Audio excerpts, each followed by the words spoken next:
un sujet qui est très très délicat, c'est un sujet très important mes amis, sur l'estime de soi, protéger l'estime de soi.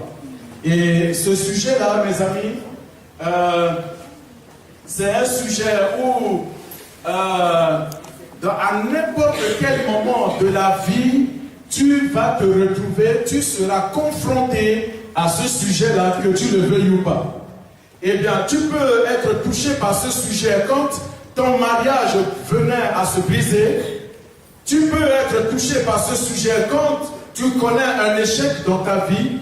Tu peux être touché par ce sujet quand, à un moment donné, eh bien, tu venais à perdre ton emploi. Tu peux être touché par ce sujet, même lorsque tu es adolescent, jeune, eh bien, dans n'importe quel domaine de ta vie, ce sujet-là, elle est très important. Même lorsque tu es dans la recherche du travail, eh bien, quand tu seras en face de l'employeur, c'est ça, hein, qui veut t'employer, eh bien, l'employé va voir si tu as confiance en toi ou pas. Rien qu'à cause de ça, tu peux rater du travail.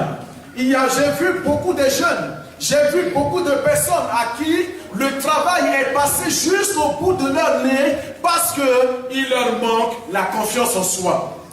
Il leur manque la solidité dans leur propre vie, le fait de s'aimer, c'est-à-dire le fait de s'aimer, d'avoir une bonne opinion de soi, d'avoir une bonne image de soi. Eh bien, le fait que cela est quasi inexistant dans la vie de beaucoup de jeunes, et non seulement des jeunes, mais même des hommes et des femmes d'un certain âge, eh bien, beaucoup de choses, beaucoup d'handicaps, beaucoup de choses peuvent se passer dans leur vie à ce moment-là. Deuxième PowerPoint, on peut y avancer, parce que je travaille beaucoup plus avec toi, je n'avance pas. Eh bien, nous allons prendre notre Bible dans le livre de Samuel. Ça, c'est mon texte de base.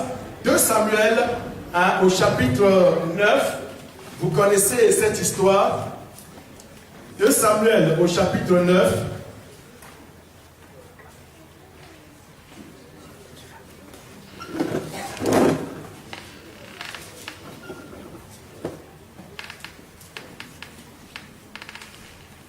C'est l'histoire d'un enfant qui s'appelle Méphibosheth. C'est le fils de Jonathan, l'ami de David.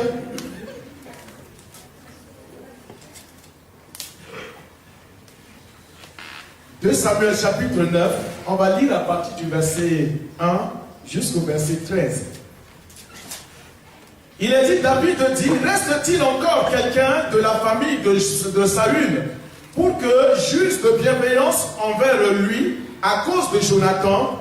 Il y avait un serviteur de la maison de Saül nommé Tsiba que l'on fit venir auprès de David.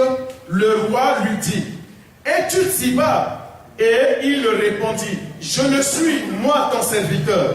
Le roi dit, n'y a-t-il plus personne de la famille de Saül pour que j'use envers lui de la bienveillance de Dieu? Et Tsiba répondit au roi, il y a encore un fils de Jonathan perclus de pied, c'est-à-dire c'est un estropié. Vous allez voir pourquoi. Eh bien, le roi lui dit, où est-il? Et Tsiba répondit au roi, il est dans la maison de Makir, fils d'Amiel, à Lodébar.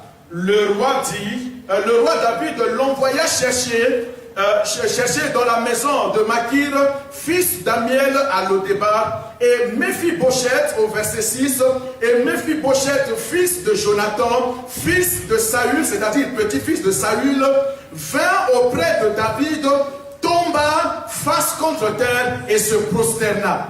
David dit, Méphibosheth, il répondit, voici ton serviteur. Verset 7, et c'est ce verset-là sur lequel j'aimerais m'attarder tout à l'heure un peu plus longtemps. David lui dit, sois sans crainte. Pour sûr, je vais user de bienveillance envers toi à cause de ton père Jonathan. je te rendrai toutes les terres de ton père Saül et tu mangeras toujours à ma table. Bien aimé, arrivé à ce verset-là, il s'est passé déjà beaucoup de choses. Lorsque Méphibosheth est venu, il a franchi la cour du palais royal. Méphibosheth dans sa tête, il se considérait comme un chien. À ses yeux, le regard que lui-même Méphibosheth il avait sur lui, il se voyait comme un petit toutou, un petit chien qui rentrait dans la cour du roi. Il avait une mauvaise estime de lui-même, il avait une mauvaise image de lui-même. Et quand le roi s'adressait à lui, pour lui il se dit, mais qui suis-je pour que le roi s'adresse à moi? Quelle valeur ai-je aux yeux de cet homme-là pour qu'il s'intéresse à moi? Certainement, David est en train de se moquer de moi parce que je suis un estropié. Voyez-vous? Pour lui, à ses yeux, parce que Méphibosheth, regardez, Méphibosheth ne marchait pas des poings, hein. Méphibosheth marchait sur ses genoux comme ça. Il rampait dans la poussière. Et quand David l'a vu, Méphibosheth avait ce regard-là, puisque je suis habitué à marcher dans la poussière, à manger la poussière, ma transpiration était mêlée avec la poussière de la terre, je ne suis pas un homme, j'ai le même rang d'un chien. Et là, au verset 7, David lui dit, écoute, Méphibosheth, eh bien, sois sans crainte, parce que dans le cœur de Méphibosheth, il était peureux, il avait la crainte, il avait un sentiment négatif, il ne voyait pas l'avenir. Pour lui, il n'y avait absolument rien. Moi, Méphibosheth, quelle femme va m'aimer dans cet état-là? Moi, Méphibosheth, quel travail pourrais-je faire dans mon état-là? Moi, Méphibosheth, il avait un handicap non seulement physique, mais Méphibosheth avait un handicap intérieur, moral, psychique. Et là, David lui dit, sois sans crainte.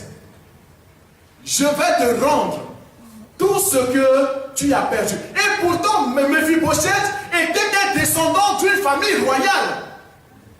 Quand Saül, son grand-père, était roi, ils avaient beaucoup de domaines.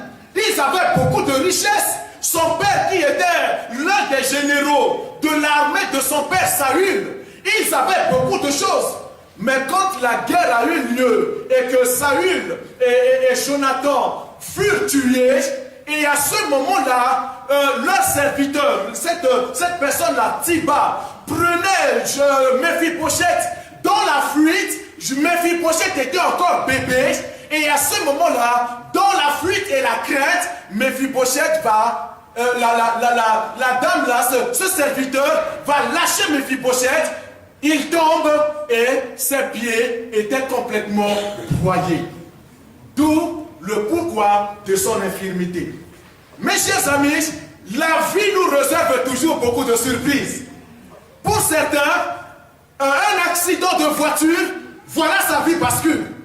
Mais est-ce que cet accident, ou ce que tu vas vivre, ou ce que tu vas connaître, va amputer la confiance en toi? Est-ce que cela va arracher l'estime de toi?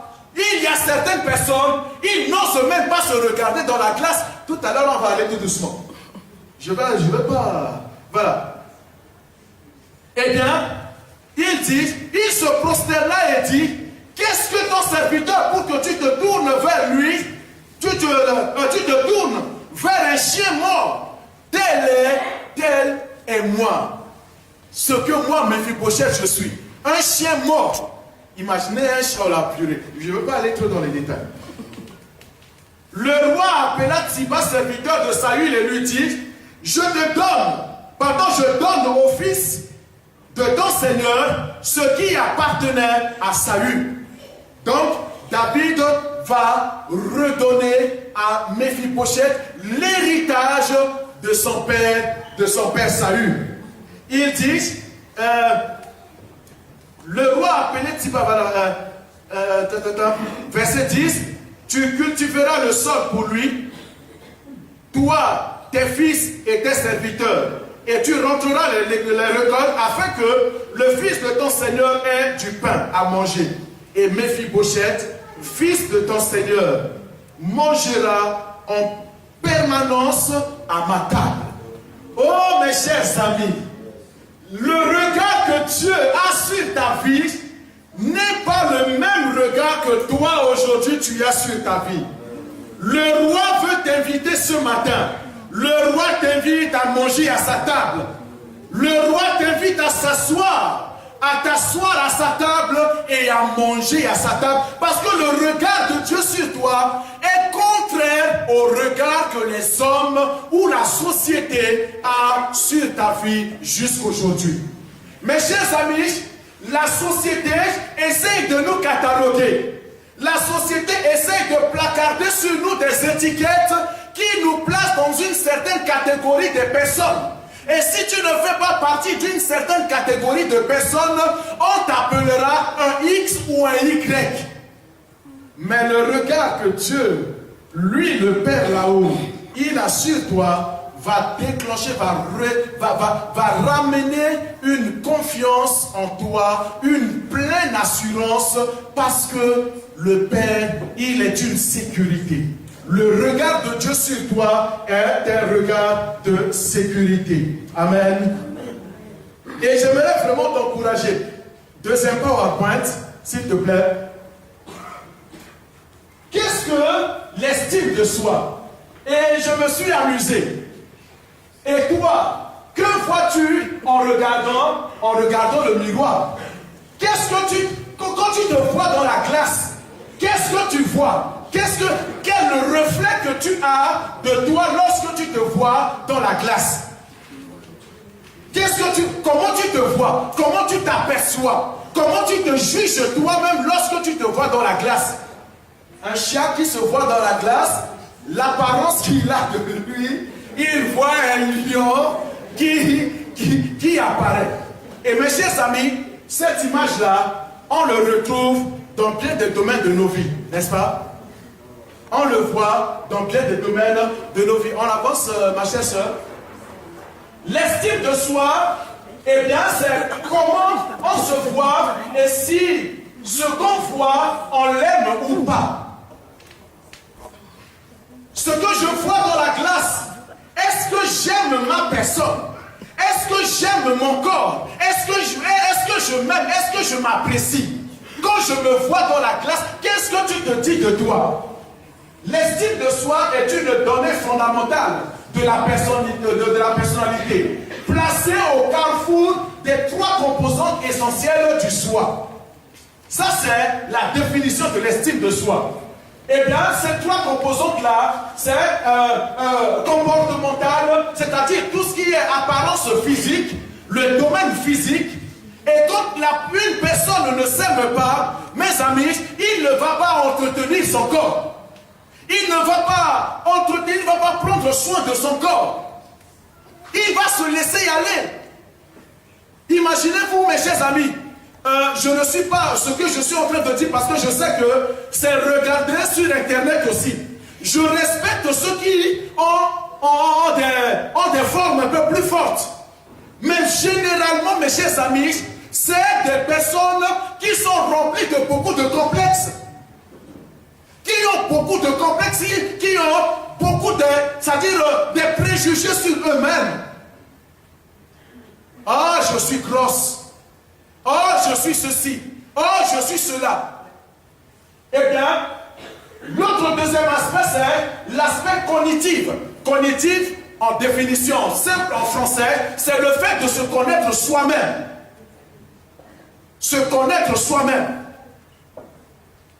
Est-ce que tu te connais? Parce que si tu veux aider les autres demain à avancer dans leur vie, il faut que toi aussi, tu arrives à te connaître toi. Qu'est-ce que tu es? Qui tu es? Si tu ne te connais pas, comment pourras-tu demain aider l'autre à se développer et à développer le potentiel que Dieu a mis en lui si toi-même, tu n'arrives pas à te connaître toi-même?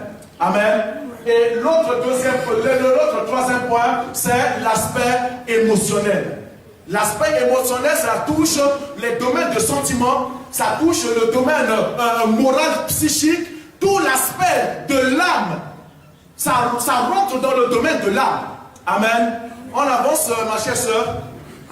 Eh bien, l'estime de soi, elle comporte des aspects comportementaux, elle influence nos capacités à l'action et se nourrit en retour de nos succès. Et cognitif, elle dépend étroitement du regard que nous portons sur nous, mais elle le module aussi à la hausse ou parfois à la baisse. Amen. Est-ce que ça vous va? C'est clair, non? Eh bien, l'estime de soi est une attitude intérieure qui consiste à se dire qu'on a de la valeur, qu'on est unique et important. C'est le connaître, c'est se connaître et s'aimer comme on est, avec ses qualités et ses limites. C'est s'apprécier et accepter comme on est. Voilà, mes amis, l'estime de soi. Méphibosheth, Méphibosheth, à un moment donné, Méphibosheth avait de la peine à s'aimer soi-même. Mes amis, le regard que tu as sur toi, la Bible dit le contraire. Lisons dans 1 Pierre au chapitre 1, le verset 18 à 19, il dit: vous savez bien à quel prix vous avez été libérés du monde de vie futile, transmis par vos ancêtres. Souvenez-vous que votre rachat n'a pas été payé par de l'argent ou de l'or, ni par aucun bien susceptible de se dévaluer. Non, il a fallu que le Christ, tel un agneau innocent et sans défaut, verse son sang précieux pour vous. Voilà le prix de la valeur de ton estime que tu as aux yeux de Dieu. Il est dit, l'apôtre Pierre dit: mes chers amis, ce n'est pas avec de l'argent ou de l'or que tu as été racheté. Le prix de ta vie, la valeur de ta vie, elle est inestimable. On peut peser de l'or et de l'argent de ce monde, de toutes les richesses de la terre entière. Toutes les richesses de la terre entière ne valent pas la valeur que tu as aux yeux de Dieu. Amen. Parce que tu es unique. Amen. Ce que tu représentes, tu ne le mesures pas. Mes chers amis, ce qui a coûté à Dieu pour la valeur de ta vie, c'est le sang de son Fils. Parce que Dieu savait qu'il pouvait rassembler toutes les richesses de la terre. Toutes les richesses de la terre ne pouvaient pas acheter ta vie, racheter ta vie. Il a fallu le sang de son Fils coulant à la croix. Et c'est ce sang-là qui est aujourd'hui la monnaie inestimable. Toutes les autres monnaies de la terre peuvent se dévaluer. Mais la monnaie qui ne peut pas se dévaluer, c'est le sang de Jésus qui est l'équivalent de la valeur que tu as aux yeux de Dieu. C'est pourquoi j'aimerais te dire ce matin, mon frère, ma soeur, tu es important pour Dieu. Tu as de la valeur à ses yeux. Tu es unique et tu es aimé tel que tu es. Que tu aies des défauts physiques sur toi, cela ne veut pas dire que tu n'es pas... Non. Que tu es ceci ou tu es cela. Mais j'aimerais te dire que Dieu t'aime tel que tu es. Il te respecte et il a confiance en toi. Dieu a confiance en toi. Alors j'aimerais t'encourager ce matin. Aie confiance en toi-même. Ne te sous-estime pas. Ne te vois pas comme Méphibosheth qui se considérait comme un chien mort. Change ce regard-là sur toi. Change ce regard-là. Un autre verset, dans Romains chapitre 12, verset 3, il est dit: Dieu m'a fait grâce, il m'a accordé un ministère et des dons. C'est pourquoi j'aimerais vous faire quelques recommandations. N'ayez pas une opinion exagérée de votre importance, mais que chacun de vous s'efforce de se faire une idée juste sur lui-même. Ne surestimez pas vos capacités. N'aspirez pas à ce qui dépasse vos possibilités ou qui déborde, qui déborde votre vocation. Acceptez vos limites, celles que vous tracent les dons particuliers qui vous ont été départis en vertu de votre foi. Amen. Et j'aimerais vraiment t'encourager. Dieu a fait à chacun des dons particuliers. Les talents que tu as, mon frère, ma soeur, les capacités que tu as, eh bien, moi je n'en ai pas. Les valeurs, tous les dons, le potentiel que tu as, ne se trouve pas dans la vie d'un X ou bien d'une autre personne. Ces dons et ces capacités-là sont définis uniquement par rapport à ta vie. Et c'est là que nous allons être complémentaires lorsque nous nous unissons à travailler ensemble, parce que je connais mes limites, je connais les dons et les talents qui me sont impartis, je sais mes limites et je sais là où commence maintenant le talent et le potentiel de l'autre, et je saurai comment travailler avec lui pour me compléter, et je le complète, d'où l'importance de l'estime de soi dans le couple. Amen. D'où l'importance également de l'estime de soi dans le couple. On avance, ma chère sœur. Les trois domaines dans lesquels tout adolescent et tout jeune a besoin de s'évaluer étaient pour Méphibosheth des échecs. Dans tous les aspects, mes chers amis, de la vie de Méphibosheth, ce jeune-là, eh bien, là où il devrait s'évaluer avec tous les autres jeunes, pour lui, ce n'était que échec. Vous voyez mon image, hein? C'est quand même impressionnant, c'est super. Hein? Il y a trois grands domaines dans lesquels tout jeune s'évalue sans cesse et se montre très attentif à ce qu'on pense de lui. Parfois, c'est ses copains, ses profs ou la société. Mes amis, le monde est très méchant. J'aimerais parler un tout petit peu aux jeunes. Le milieu que tu fréquentes, ça peut être un milieu qui peut te tirer vers le haut. C'est ce que je disais à mon fils cette semaine. Ceux que tu fréquentes vont te ressembler. Et tu ressembleras à ceux que tu fréquentes. Si tu fréquentes les gens qui ont une mauvaise image d'eux-mêmes et qui ne savent pas mettre en valeur qui ils sont, tu vas les ressembler, que tu le veuilles ou pas.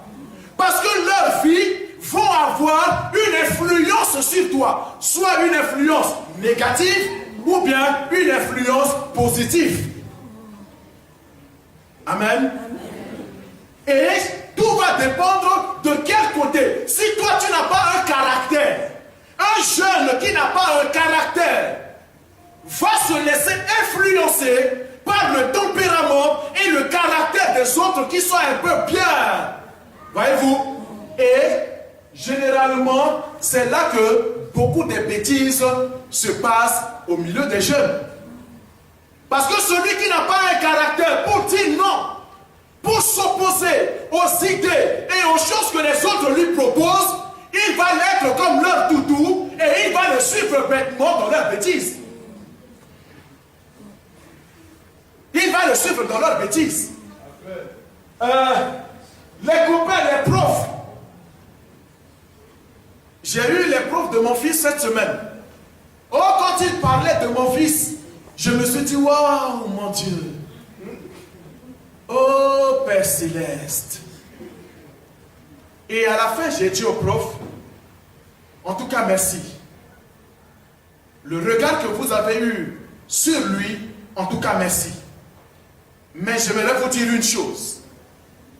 Tout ce que vous avez dit ne définit pas l'avenir que mon fils il a. Parce qu'une parole qui sort de la bouche d'une autorité a une influence sur la vie et sur l'avenir de la personne. Et il faut prendre une position parce que je suis l'autorité sur la vie de mon fils. Pour contrebalancer ce qui était négatif qui a été dit sur sa vie. Amen. Et la société aussi a aussi sa part de responsabilité. Ah, je ne vais pas vous prendre beaucoup de temps. On avance, Cathy. L'estime de soi égale la confiance. Et quand tu as confiance en toi, tu auras confiance dans tes capacités. Tu auras confiance dans son efficacité. Tu auras aussi confiance dans la valeur personnelle que tu as de ta propre vie. Et cela va découler dans le fait de se connaître soi-même. Amen. Cela va découler dans le fait de se connaître. Et à ce moment-là, se connaître va t'amener à t'accepter et à t'apprécier. Parce que si je me connais, je vais m'apprécier, je vais m'accepter. Je n'attendrai pas que ce soit les autres qui m'acceptent ou bien qui m'apprécient, mais si moi-même je commence à m'apprécier, si moi-même je commence à m'accepter, les autres vont m'accepter tel que je suis. Je n'aurai pas besoin d'aller voir, ou bien, voyez-vous, hier je regardais un peu comment on appelle, la soirée de Miss France. Mais c'était joli, hein?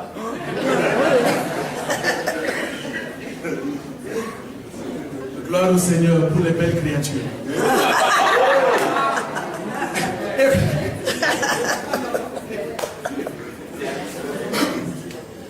Eh bien, je n'aurai pas besoin d'aller m'injecter des produits pour changer mon visage, pour aller faire la chirurgie esthétique, pour attirer les regards. Non, mes chers amis. Je suis l'une des créatures les plus merveilleuses de la terre. Je vous assure. Une créature magnifique. S'il te plaît, tu peux me le mettre. Amen. Tu n'auras pas besoin. Accepte-toi. Apprécie-toi, mon frère, ma soeur. Apprécie ce que tu es. Ce que je suis en train de vous partager, je vais survoler. Mais mes amis, on a travaillé avec certains jeunes ici. Il y avait une jeune fille, elle avait de la peine. Elle ne se regardait même pas dans la glace au milieu de nous. Quand elle va pour prendre sa douche, elle se cache. Elle n'ose même pas regarder son corps. Parce qu'à ses yeux, elle se voyait moche. Et pourtant, c'est une très belle fille. Avec mon épouse, on l'a pris. On a fait un travail avec elle pendant 1 mois. L'image qu'elle a d'elle, de sa propre vie, a changé. Son image d'elle-même a changé. Et elle commençait maintenant à s'apprécier. Et ce matin, j'aimerais vraiment t'encourager. Apprécie ce que tu es. Quand tu te vois dans la glace, quelqu'un qui n'apprécie pas ce qu'il est, ma femme a l'habitude de dire, mais si tu ne t'aimes pas, mais à quoi ça sert de te mettre tous ces mascarades-là? À quoi ça sert de te pomponner, de mettre ceci, de mettre cela? Mais si tu n'aimes pas ce corps-là, si tu n'aimes pas ce que tu es, mais à quoi ça sert? À quoi ça sert? Pour certains, ils se laissent aller. Ils s'habillent mais comme des clochards. Permettez-moi l'expression. Parce que la vie, pour elle, je n'ai pas de valeur. À quoi ça me sert d'embellir quelque chose qui n'a pas de valeur? Apprécie-toi, mon frère, ma soeur. Dans l'appréciation, ça descend sur la réalisation. Mes amis, parce que ça va toucher même ton projet. Celui qui n'a pas confiance en lui ne va pas envisager les projets d'avenir. Il va tourner en rond. Parce que pour lui, il n'y a rien à faire. Je disais à mon fils, écoute, quand tu as un rêve de ta vie, le rêve t'amène à te porter plus loin. À ne pas vivre dépendant de quelqu'un. À ne pas tendre les mains d'un mendiant. Quelqu'un qui a une bonne image de lui-même, il va il sera déterminé à avoir des projets et avoir des objectifs de sa vie. Mais quelqu'un qui n'a pas une image de lui-même, qui ne se valorise pas, mes chers amis, il marche, mais il n'a aucune ambition d'avenir. Et une fois que tu arrives à réaliser un de tes objectifs, oh, quelle fierté. Je suis fier de ma femme. Je vous assure. Depuis toute petite, elle se disait, quoi qu'il advienne, je serai infirmière. Elle a essayé, elle s'est battue. Elle a essayé des concours. Malgré mère de famille, avec des enfants en charge. Elle a essayé, elle a eu son concours bientôt là. Le mois prochain, elle va démarrer son école. Amen. Je suis fier d'elle, pourquoi? Parce qu'elle a arrivé à se réaliser. Et elle-même, je suis sûr, là en ce moment, elle marche sur... C'est la fierté. Parce que j'arrive à me réaliser. À réaliser un rêve qui dormait au fond de moi. Mon frère, je suis fier de toi. Je n'étais pas là pour ton message de dimanche dernier. Mais j'aimerais vraiment te dire, je suis fier de toi. Bon, je ne suis pas ton papa, hein, je ne suis pas ta femme, tu vois ce que je veux dire? Eh bien, elle est là, elle est très fière, tu vois. Hein, ça règle entre vous. Mais j'aimerais te dire devant toute l'église combien je suis fier de toi. L'échec ne détermine pas qui tu es. Ne te laisse pas, mon cher frère, ni ma chère soeur. On avance, ma soeur, parce que si je ne suis pas mon PowerPoint, je vais aller dans n'importe quoi. Voilà, les trois grands domaines. Le domaine de l'apparence. Voyez-vous mon image, non? Hein? Merci Seigneur.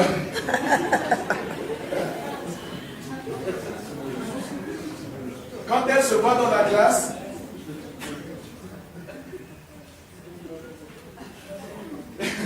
merci Seigneur. On y va. Méphibosheth, à ce moment-là, dans ce domaine-là, mes chers amis, Méphibosheth était estropié de 2 pieds. Il était handicapé de sa manière de marcher et dans le développement de son corps tout entier. Cet homme, voilà. Gloire au Seigneur. Nous héritons parfois, mes amis, des handicaps que nous n'avons pas choisis. Parfois, c'est dû à des accidents. Hier, j'ai parlé avec ma soeur Laurence, dans l'équipe de Mathieu, un homme qui a fait un accident de voiture, et suite à cet accident-là, il a commencé à prendre du poids. Parce que c'est un handicap qu'il n'a pas choisi. C'est lié, il y a une cause. Et mes chers frères et sœurs, généralement la plupart des causes, des handicaps ou bien des mauvaises estimes de soi, c'est lié à quelque chose qu'on a vécu dans notre enfance ou bien dans notre vie à un moment donné qui déclenche la mauvaise estime de soi. On perd confiance en soi. Frappé par une maladie, tu perds ton emploi, la confiance en soi est remise en question. On se pose la question, est-ce que je suis encore utile pour la société? Et on commence à avoir un mauvais regard sur soi-même. Méphibosheth, pour lui, c'était un handicap. Même les grands mannequins ont des complexes à propos de certaines parties de leur corps. Aujourd'hui, mes chers amis, c'est une des choses encore qui rapporte beaucoup d'argent, les chirurgies esthétiques. Oh, combien de gens tellement complexés qui se font faire des opérations. Et parfois encore, quand après l'opération, la personne ressemble encore à autre chose que ce qu'il était avant. Que Dieu vous bénisse. Je n'oserais pas. Aujourd'hui, c'est la mode. La chirurgie esthétique. On veut tout opérer et on rentre dans un cercle vicieux. Si ce n'est pas les yeux, c'est les genoux qu'on veut changer. Si ce n'est pas les genoux, c'est les fesses. La plupart des jeunes femmes que vous voyez, mes chers frères, ce n'est pas des fesses naturelles. Hein? Pour certains, c'est beaucoup de silicone. Mais il faut qu'on se dise la vérité. C'est beaucoup de silicone qui fait mal. Tu penses que ceci, c'est cela et mon Dieu. Je veux ce qui est naturel. Je préfère ce qui est naturel. Dites amen quand même avec. Merci. tu es là, je crois. Hein? Méphibosheth avait un complexe par rapport à son apparence. Parce qu'il se voyait estropié. L'handicap ne doit pas te freiner, mon frère, ma soeur. L'autre domaine, on avance. Voilà, ça, j'en ai déjà parlé. L'autre domaine, c'est le domaine de la performance. L'estime de soi que l'on se fait de soi-même dépend aussi beaucoup de la manière dont les autres considèrent nos dons, nos capacités et notre intelligence. Amen. Et notre intelligence. Il nous arrive de dire ou de penser après un échec, oh, je suis nul en maths, je suis nul en ceci, je n'y arriverai jamais, oh, je suis un idiot, je suis ceci, dans tel domaine de sport, c'est pas mon truc, je suis nul, j'ai raté ma vie, j'ai raté mon permis, de toute façon, je rate toujours tout. La négativité commence à jaillir. Et ça, tu n'as même pas besoin de l'inviter. Hein. Ça vient tout seul. Ça vient tout seul. Mais j'aimerais te dire ce matin, d'un point de vue de performance, Méphibosheth était plutôt limité à cause de son handicap. Méphibosheth ne pouvait pas se développer. Il ne pouvait pas aller plus loin. Parce que, imaginez quelqu'un qui marche comme ça. Imaginez. Comment pourra-t-il se développer? Mais j'aimerais te dire, même étant dans cet état-là, ta tête peut travailler. Tu peux travailler avec ta tête. Tu peux développer un autre potentiel en toi. Aujourd'hui, il y a des handicapés qui travaillent qui sont des ingénieurs. Pourquoi? Parce qu'ils ne se sont pas laissés limiter par un handicap physique, mais ils ont fait travailler, exploiter un autre domaine en eux que l'autre ne pouvait pas compenser. Et j'aimerais t'encourager à ça, mon cher frère et ma chère soeur. L'autre domaine, c'est le domaine du statut social. On avance. Le domaine du statut social. Mes amis, le monde et les copains sont sans pitié. D'après la musique que tu écoutes, d'après les habits que tu portes, d'après la marque de la voiture que tu as ou bien que tes parents ont, le monde se forge une idée de notre importance et de notre valeur à partir de là. Mais j'aimerais te dire que tout ceci ne doivent pas, c'est-à-dire ta valeur ne se mesure pas par la villa que tu as, ta valeur ne se mesure pas par la BMW et la dernière marque de voiture que tu as, ta valeur ne se mesure pas à toutes ces choses-là. Parce que tu es plus que toutes ces choses. Amen. Amen. Tu es plus que toutes ces choses. L'estime de soi est l'une des sources essentielles de la joie de vivre. Elle permet de s'accepter, de s'aimer et de pouvoir aimer les autres. Ne te laisse pas. C'est pas parce que tu ne travailles pas ou bien tu ne gagnes pas plus de 3 000 € que tu dois. Non. Le peu que tu as, tu peux te mettre en valeur. Même si tu ne touches que le RSA, tu peux te mettre en valeur. Tu peux te mettre en valeur. Le statut social, mes amis, de notre temps actuel, là aussi, Méphibosheth n'était pas gâté dans ce domaine-là. Son père était mort dans la défaite au combat. Toute la richesse de et les possessions de sa famille étaient loin. Méphibosheth, à ce moment-là, mes amis, il était un immigré. Et ça, j'aimerais parler à vous, mes chers frères. Imaginez le fait de recommencer, de tout quitter. Tu pars de ton pays, tu te retrouves dans un pays que tu ne connais pas. Il faut reconstruire toute ta vie à zéro. C'était la condition de Méphibosheth à ce moment-là. C'était la vie de Méphibosheth. Eh bien, Méphibosheth va tout reconstruire. Il n'avait plus rien. Lui, donc le grand-père, était le premier roi d'Israël. Il était réduit. La vie de Méphibosheth était réduit à un mendiant, un simple mendiant, rompait dans par terre. Et à ce moment-là, mes amis, Méphibosheth n'avait plus confiance en lui-même. Méphibosheth était le loser malgré lui. Tous les domaines d'influence décrits ci-dessus lui avaient donné une piètre image de lui-même. Notre image de nous-mêmes se compose de trois domaines, de trois éléments essentiels. Ma chère sœur, on avance. Eh bien, l'acceptation, c'est-à-dire que c'est la conscience d'être désiré et voulu, soigné et apprécié. Et, mes amis, les enfants éprouvent ce sentiment-là quand des parents aimants anticipent leurs besoins et y pourvoient affectueusement.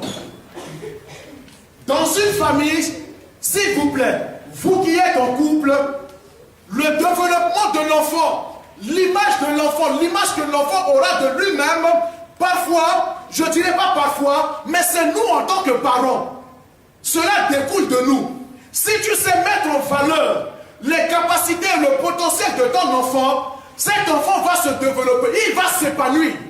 Mais si toi, en tant que parent, tu freines, tu n'as qu'un regard négatif et avec des propos négatifs sur la vie de ton enfant, tu ne te rends pas compte, tu es en train d'enterrer son avenir, d'enterrer l'image et la confiance qu'il devrait avoir en lui, l'assurance qu'il devrait avoir de lui-même, tu es en train de l'enterrer. Que le Seigneur nous aide. Nous avons l'acceptation, la valeur et la compétence. Toutes ces choses-là, mes chers amis, dans la société, même dans le monde de l'entreprise, toutes ces trois valeurs-là vont de pair. Vont de pair. Estime de soi égale à confiance en soi. Estime de soi égale à acceptation de soi. Estime de soi égale à l'amour de soi. Et l'estime de soi est égale à la vision ou les objectifs que tu as de ta propre vie. Amen. On peut avancer. Comme ça, je finis. Il n'y aura pas le temps pour développer tout ça. Tu peux passer, s'il te plaît. Voilà, mes amis, j'avais un devoir à vous donner. Comment vous percevez, mais ça ne se voit pas. Si je l'ai comment on appelle ça, en format Word pour imprimer, mais puisque je n'ai pas donc, voilà, ça c'est un devoir à faire. Sur 20 questions, aujourd'hui, si tu te poses toutes ces questions-là, comment tu peux te juger toi-même? Comment tu peux t'évaluer? Êtes-vous facilement blessé par les critiques? Êtes-vous très timide ou trop agressif? Essayez-vous de ne pas montrer vos sentiments? Avez-vous peur d'entretenir des relations intimes avec les autres? Etc., etc. Toutes ces questions-là, tu essaieras de répondre par oui ou par non, et en fonction des résultats que tu vas avoir, tu peux te donner une idée de là où tu en es sur la confiance en toi-même. Ça, c'est un travail que je l'ai fait moi-même personnellement. Au début de ma conversion, même avant de rencontrer Jésus, j'étais quelqu'un de très timide. Je n'osais pas prendre, je ne parlais pas. J'étais quelqu'un de très timide. Mais lorsque j'ai rencontré Jésus et que j'ai goûté à l'amour du Père, quand Dieu s'est révélé à moi comme mon Père et que j'ai pris de l'assurance en moi, j'ai pris confiance en moi, ça m'a délié la parole. C'est pourquoi je parle beaucoup. Je vous assure. J'aimerais t'encourager. Fais ce travail-là sur toi-même. Apprends à te connaître. Apprends à te connaître. On avance, ma chère sœur. Heureusement, notre Dieu, je vais vers la fin, notre Dieu, il a un autre regard. Dieu porte un regard bienveillant sur la vie de Méphibosheth. Au verset 7, il est dit, David lui dit, sois sans crainte. Écoute ce matin, Dieu te dit, mon fils, ma fille, sois sans crainte. Donne-moi ce complexe-là. Pour moi, Bob, c'était un complexe d'infériorité. Qui était mon handicap? Pour toi, ce matin, c'est quoi? Pour moi, c'est le plus grand blocage que j'ai eu dans ma vie. C'est c'était un complexe d'infériorité. Et quand j'ai fait le travail sur moi-même, dans ce domaine-là, Christ m'a libéré. Et aujourd'hui, j'ai une assurance. Ce n'est pas de l'orgueil. Mais je suis fier, j'ai une opinion, une bonne opinion de moi. Je suis fier de mes capacités, des dons que Dieu m'a donnés. Je sais que les talents et le potentiel que Dieu m'a donné, il n'a pas donné à tout le monde. Et ce que je n'en ai pas, je sais me compléter avec celui qui en a. Je sais me soumettre également au talent de l'autre pour me compléter dans l'œuvre de Dieu. Mais toi aujourd'hui, quels sont les blocages qui sont dans ta vie ou bien qui te bloquent même dans ta vie de couple? Parce que normalement ce sujet-là, c'est dans les enseignements de la famille. Hein? C'est dans les enseignements de la famille. C'est la suite des enseignements de la famille. Sur les couples. J'aimerais t'encourager. Méphibosheth, Dieu, à l'initiative, Dieu nous appelle, il vient vers nous. La Bible dit, reste-t-il encore quelqu'un dans la maison de Saül pour que je lui fasse du bien à cause de Jonathan? Dieu a un regard bienveillant sur toi. Il se souvient de toi. De la même manière que David s'est souvenu de son ami, de l'amitié qu'il le liait avec Jonathan. Dieu se souvient de toi, Dieu se souvient et il voit les difficultés que tu as aujourd'hui à avancer dans ta vie. Dieu dit, ce matin, reste-t-il quelqu'un? C'est-à-dire, je me souviens de l'amour, de l'amitié qu'il y avait entre moi et Jonathan. Et je viens pour te redonner, c'est-à-dire renouer quelque chose avec toi. Sois sans crainte. Dieu vient à notre rencontre par Jésus. Autrefois, Dieu a parlé par nos ancêtres à maintes reprises et de plusieurs manières par les prophètes. Mais maintenant, à la fin des temps, il nous a parlé par son Fils. C'est par lui que Dieu a créé l'univers et c'est à lui qu'il a destiné la propriété de toutes choses. Oh, toute la propriété de Jésus devient ta propriété. Tout ce qui appartient à Jésus, mon cher frère, ma chère soeur, devient la tienne. Ce matin, si tu arrives à capter, en avance, si tu arrives à capter, j'avais plein de versets à vous lire là-dessus. J'ai énuméré plusieurs versets à vous lire par rapport au regard de Dieu.